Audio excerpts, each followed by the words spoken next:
Cassette का जमाना भी क्या जमाना होता था। इंसान अपने घर में टेप रिकॉर्डर रखता था। टेप के भीतर कैसेट डालकर फिर संगीत का आनंद लिया जाता था।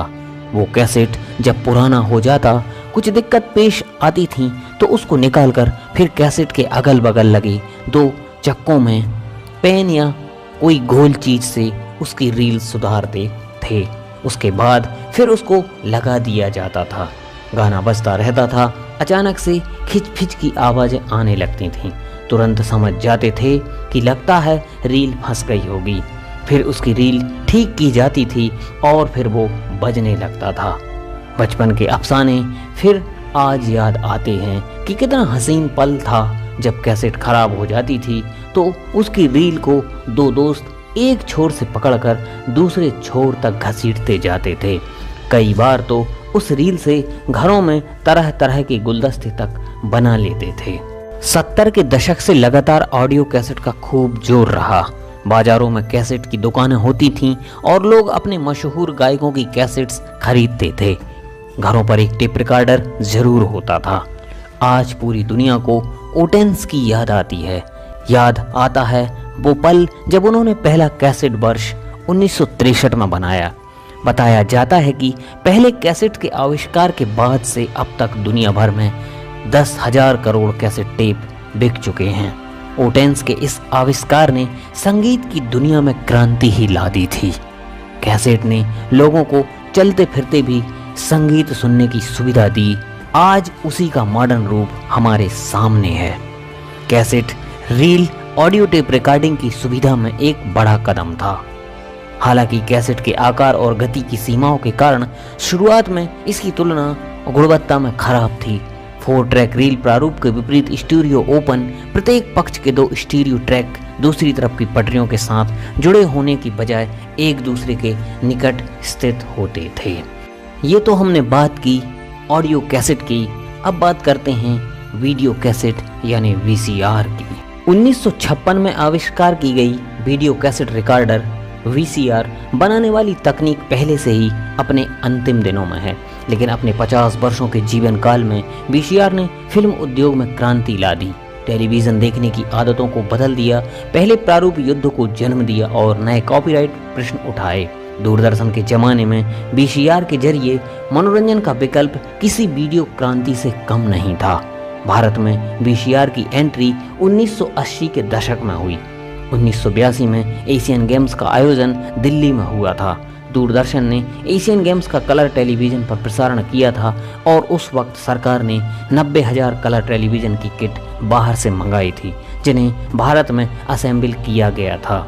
कलर टीवी के साथ ही VCR की एंट्री भी भारत में हुई। हालांकि तब VCR खरीदने के लिए बहुत पैसे खर्च करने पड़ते थे। अगर कोई व्यक्ति कलर टीवी के साथ VCR खरीदता था तो ये कीमत उसकी साल भर की सैलरी के बराबर होती थी। 1980 की शुरुआत में एक VCR सेट की कीमत करीब 50,000 रुपये हुआ करती थी, लेकिन जब कुछ भारतीय कंपनियों ने इसका निर्माण शुरू किया तो 1982 तक एक VCR सेट की कीमत 30,000 रुपये तक आ गई। देश में कलर टेलीविज़न को बढ़ावा देने के लिए 1982 में सरकार ने विदेशों से गिफ्ट में मिलने वाले कलर टीवी पर लगने वाली इंपोर्ट ड्यूटी को घटा दिया था। 1982 के एशियन गेम्स के दौरान करीब 1,50,000 लोगों ने औसतन 8,000 रुपये खर्च करके कलर टीवी खरीदे थे। इसी तरह उस वक्त सरकार ने एक और अहम फैसला लिया था, जिसके मुताबिक VCR को यात्री अपने पर्सनल बैगेज यानी निजी सामान का हिस्सा बनाकर देश में ला सकते थे। इससे देश में VCR की एंट्री ड्यूटी फ्री हो गई, यानी आमतौर पर करीब 20,000 रुपये में मिलने वाला VCR विदेश से खरीद कर लाने पर सिर्फ 9,000 रुपये का पड़ता था।